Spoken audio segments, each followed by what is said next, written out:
Greetings. Today I will be making a use of my recently made contraption. So I've got a few more random pieces of electronics junk to have a look under the microscope and to see what those look like really close up. So what I've got here is pieces of LCD screen that was shattered. This was a laptop LCD. So I've got the LCD split the glass into both front and back pane. So we've got the LCD cells and the front color filters to look at separately. I've got I think this was a roll driver on the side of the LCD that was attached on a piece of flex, but when I applied a little bit of pressure it just peeled off nicely from it. So we'll look at the flex and the column driver on the back end of it. I've got another piece of LCD from an old mobile phone, and I've got some fiber optics. So this is regular telecommunications fiber optic cable, 4 core. This was getting blown into one of the offices at my work, and I basically kept the offcut to play around with it, and yeah, I thought it would be cool to have a look at it. And by the way, I've changed the software I'm using. So I used to use Camerafy, and that had the big watermark at the bottom of the screen, and I thought, well, since I'm gonna record a few videos, if they want £1 or two for the app, I'll give them that to remove the watermark. I've got some Google Play credits that I've earned through doing some surveys. But when I went to buy it, they wanted like £10 or £12 for the app, which seemed quite steep for what I'm using it for, I thought. But after a quick look around, I found this. This is M-Scopes Pro, or M-Scopes, and I bought the Pro version. This was 85p, which I happily gave them, and the app seems to be working just fine, just like the other one. And then it's got actually a few more extra features. So I'm yet to see how that's going to work and whatnot. So yeah, let me plug in the microscope.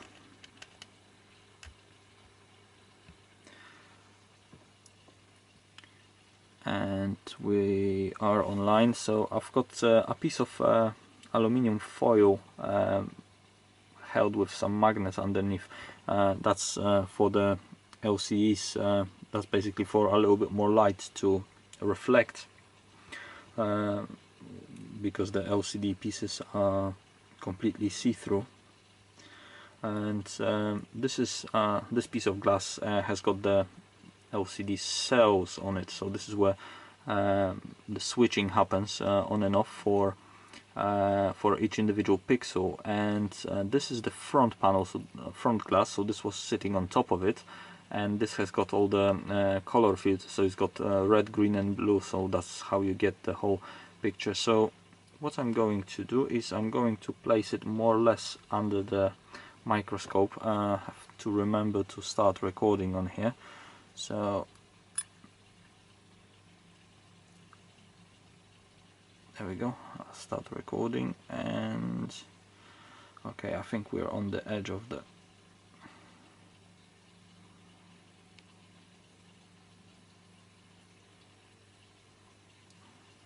right. So yeah, I'll place it more or less where it needs to be, and let's see if I can get this focused. There we go. So this is the LCD screen, and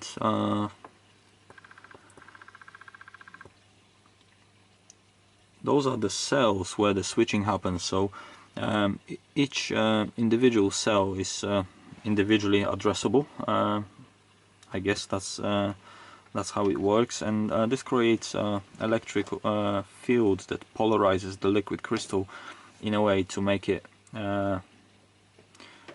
pass the light. And even though on the microscope those appear as shiny metal. I think this is because of what I've got underneath underneath the screen, but those are actually fully see-through. You can't tell. The glass is almost perfectly see-through, so they will pass the light perfectly fine. And I think the little corner of those, this is where the transistor sits. That's thin film display, the thin film transistor displays, TFT. So I think this is the actual transistor structure in here. What you're seeing, that this is what switches the whole plate on and polarizes the liquid crystal above it. Hold on, I've gone out of focus. There we go. And yeah, that's what it looks like. So if I move the image a little bit down, we should eventually come to a place where I've got the red, green and blue crystals. There we go. Or crystal, the filters. So I need to move the microscope up a little bit, and you can see, I still don't remember which way is up and down, but you can see the matching pattern and shape for the filters. So those match exactly the what the cell shape was, and those basically filter the light to give you red, green and blue, and by using a clever mixture of intensity of those, you get all kinds of light combinations, light colors, and you can view your picture of on your screen, on your laptop. So yeah, this is what LCD screen looks like. I think that's quite interesting. I've never been able to have a look at the screen so close up. It's a lot different when you're looking at just a static picture, but it makes more fun when you can move it around and pan. Anyways, maybe let's move now on to this. So this is an old LCD that I've pulled out of I think it was Samsung D900.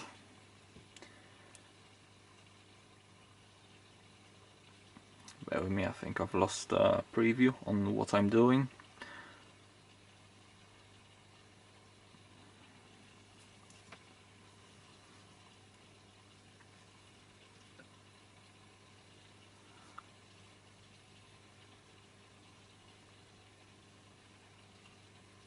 Yeah, so I'm back, and so this is another old LCD. So let me just move this out, and I'll move this in place of it.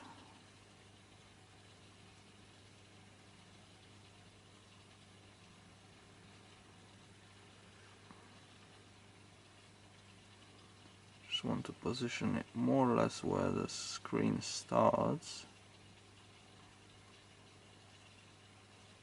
Okay.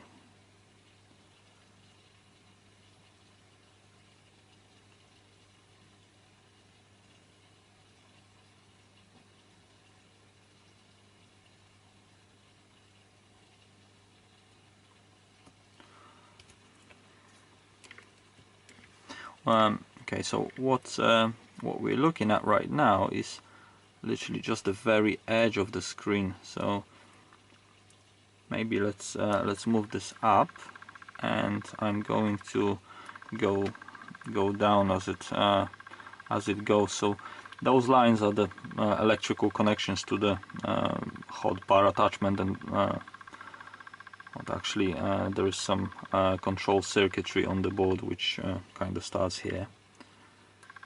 You can clearly see all the wires going in. This stuff is super thin, super thin.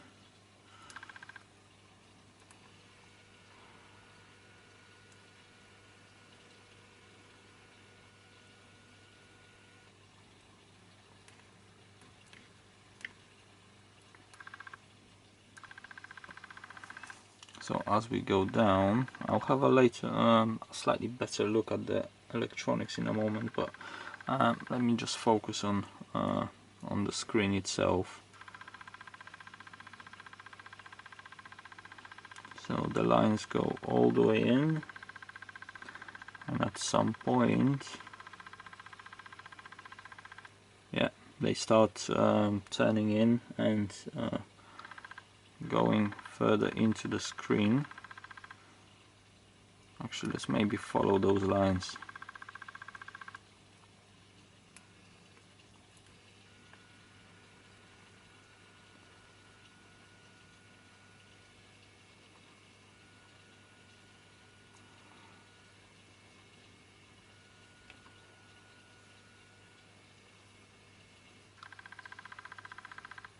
Now I think we won't be able to see them because they disappear. There's a little bit of gunk and underneath, and then there's this sort of arrangement. So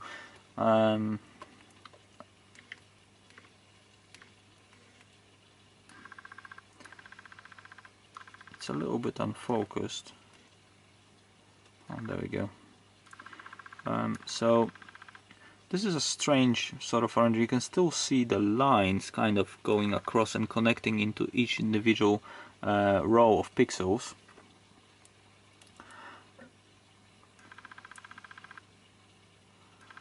And there is numbers on each line. You can see 0, 1, 2, 3. They're only backwards, so I'll see in a moment the other side of the chip.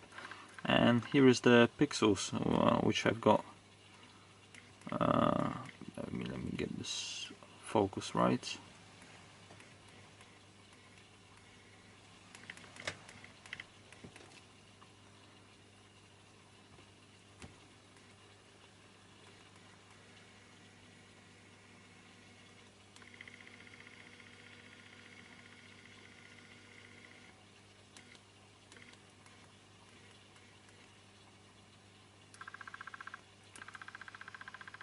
And you can see the similar sort of arrangement. Now, interesting thing is when you look at this stuff, there's quite a bit of a gap in between each pixel, and this is quite an old LCD. But as the manufacturers were chasing each other onto getting higher pixel density and whatnot, this started becoming a problem, because this is an old screen and you can see the surface of the pixel, which is composed of all red, green and blue rectangles to form a one square. This is considered a pixel, and this one area is quite a bit large compared to the gap where the wires are but where the electrical connections are being made. And as the screen resolution with pixel per inch density increased quite a bit, this started becoming a problem, because this was comparably quite a large area to the area of the pixels, and it caused the screens to be very dim. And yeah, this was one of the things that were being chased to reduce this the size of the area, and they have managed. And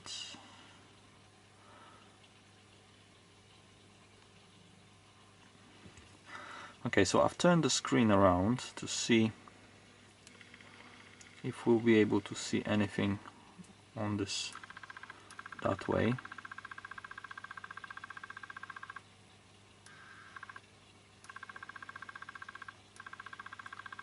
No, I'm not sure what we're looking at.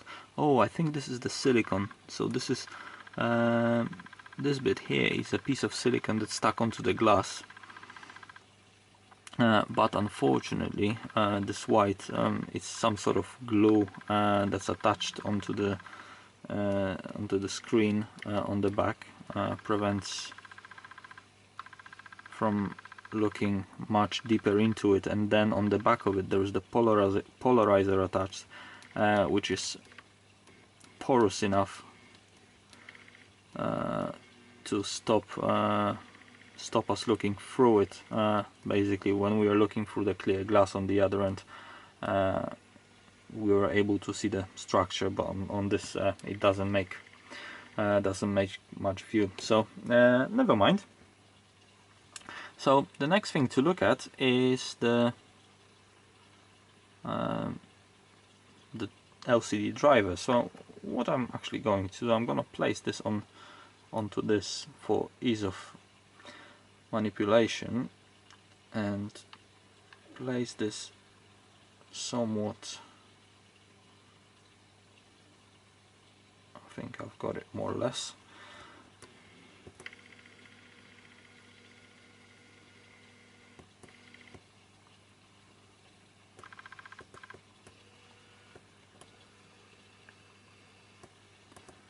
Okay, so this is I think we're on it. So on the very left you can see this is remains of a little bit of glue that the chip was stuck onto the PCB. And as we move on, I wonder which side do we go in. So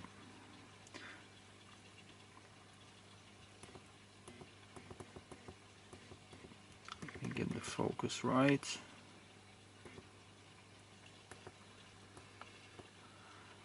Yeah, so you can see some quite amazing structures. This stuff is minute. I mean, optically, this is probably as far as I can get. The only way I could increase this quality is to get a better sensor. But as we go from left to right, we're going across the little bar, not lengthwise, but across. You can see all the changes in structure. And this is all electronics that drive the screen, and the wires come out on the other end, and those get connected, or one of them, I'm not sure which is which. Hold on, let me try to work it out. So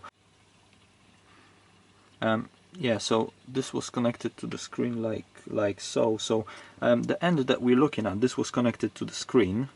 So this is going from the screen outside through the structure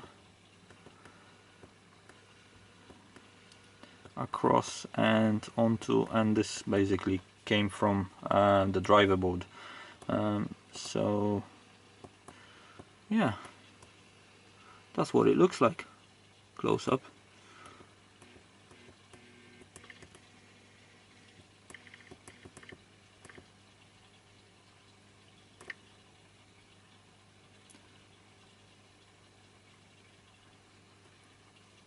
You can see the pattern being repeated for each column, so this is just a long repetition of the same thing across the whole chip. Let me maybe put the remains of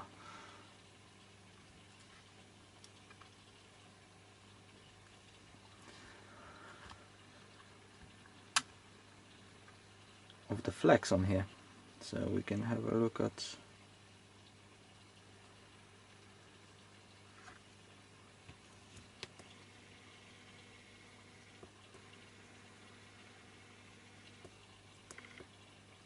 Yeah, so this is the flex that the chip was sitting on, and here is just a normal section of flex starting. And by the way, the place where we're looking at, it's those wires are so thin that actually naked eye this looks just green.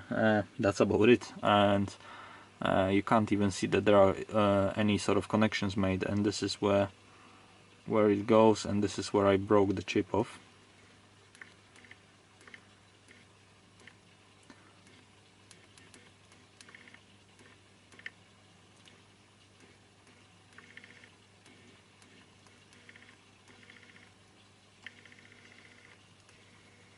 I got it out of focus again.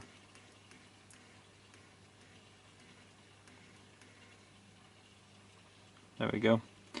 So this here looks a little bit messy because this was basically brute force, and as we move across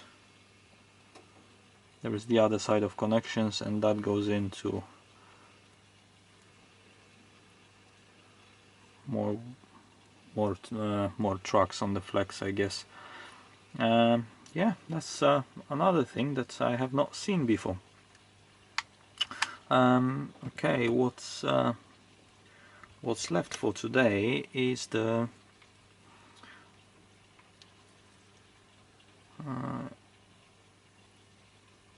is the fiber optic. So I'm gonna break off a little section. Maybe I'll use cutters. There we go. It's much easier.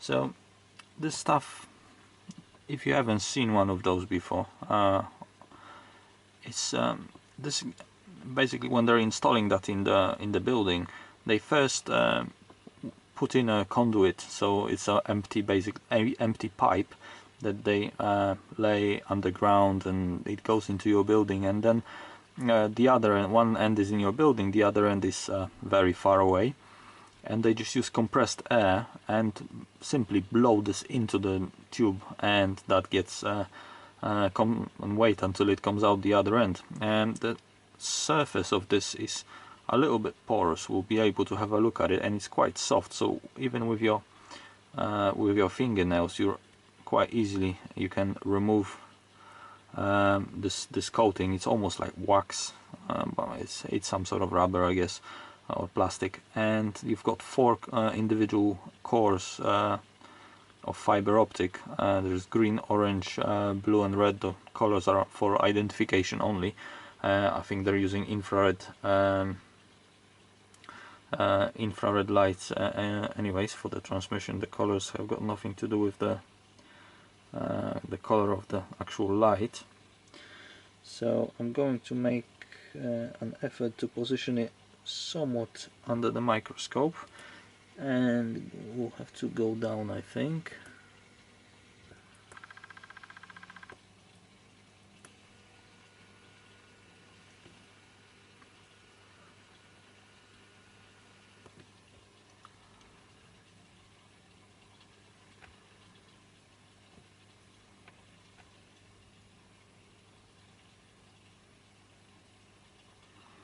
I think this has caused me a problem. There we go. Okay, we're looking at the aluminium right now, so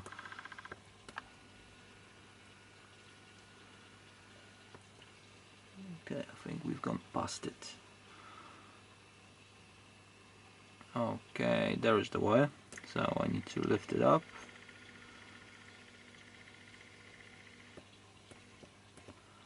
Oh, that looks disgusting. So this is the surface of the of the fiber optic. This is really what it looks like. It's very porous, and it's got those little pimples on there. Those are all over the place, and I think the color has got nothing to do with it. I think they just shine through color that is in the actual of the actual fiber that's underneath. But those help to reduce the friction when the fiber is getting blown in, and this allows them to. Oh, hold on, I'm not recording now. I am. Yeah, so those help to reduce the friction of when the fiber is getting blown in through the conduit. And yeah, but it's at this level of magnification, it looks like some sort of organic thing, maybe a bit like candies, a little bit like candies, and a little bit disgusting.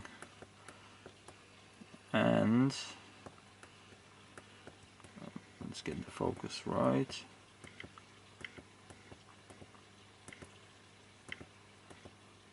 So those are the actual fibers. So we'll have to move it. It will be a bit of a journey, because this is not very fast.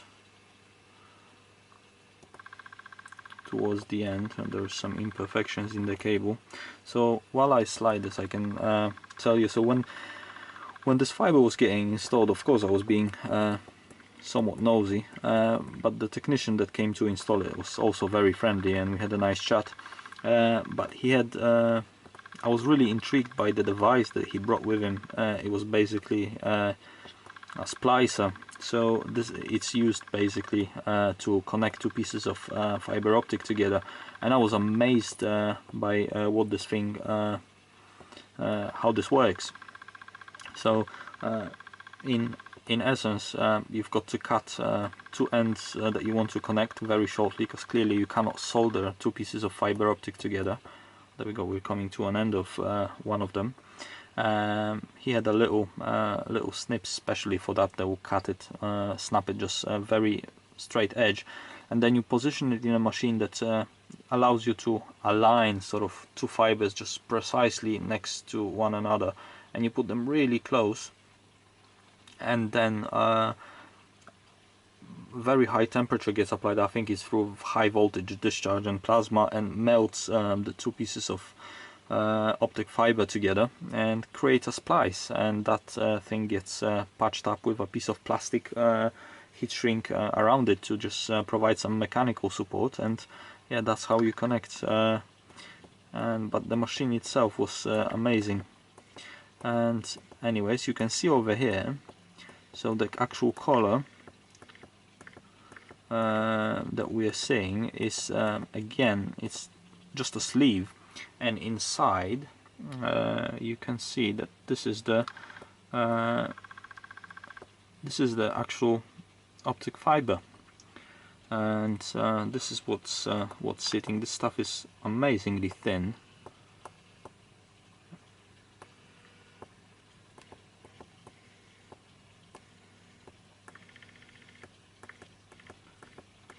Of course, this was brutally broken off, so it's not a clear, not a clean cut. But this is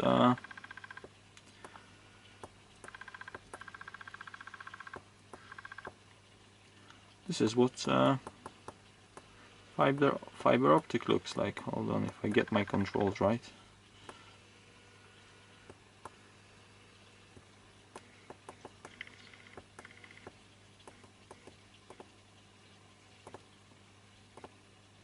There you go. I think that's a nice picture. Oh, actually, maybe take a snap.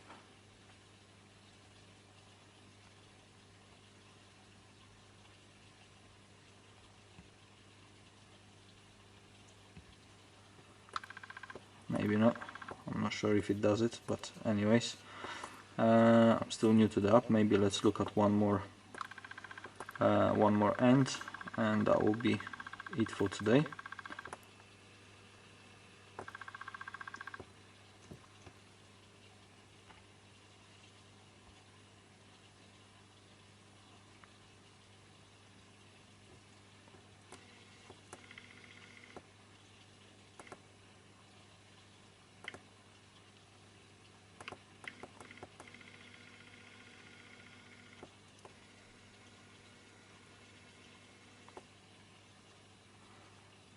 There we go again. So you can see this one is very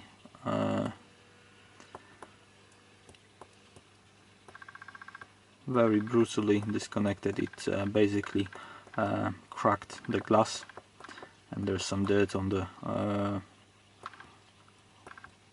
sleeve. But yeah, this is not acceptable for connection, so this would get pretty much cleanly cut off, and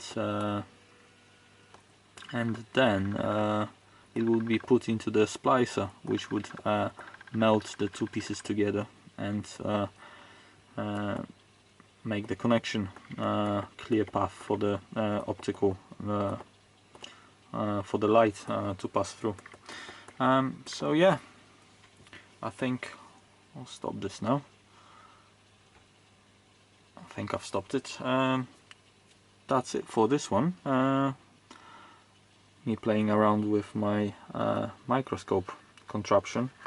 If you like the video, please do click like. I'll make more with some miscellaneous random things that I'll come across. and feel free to subscribe. I will be making some more strange and random videos, and for this one that's it for tonight, so take care.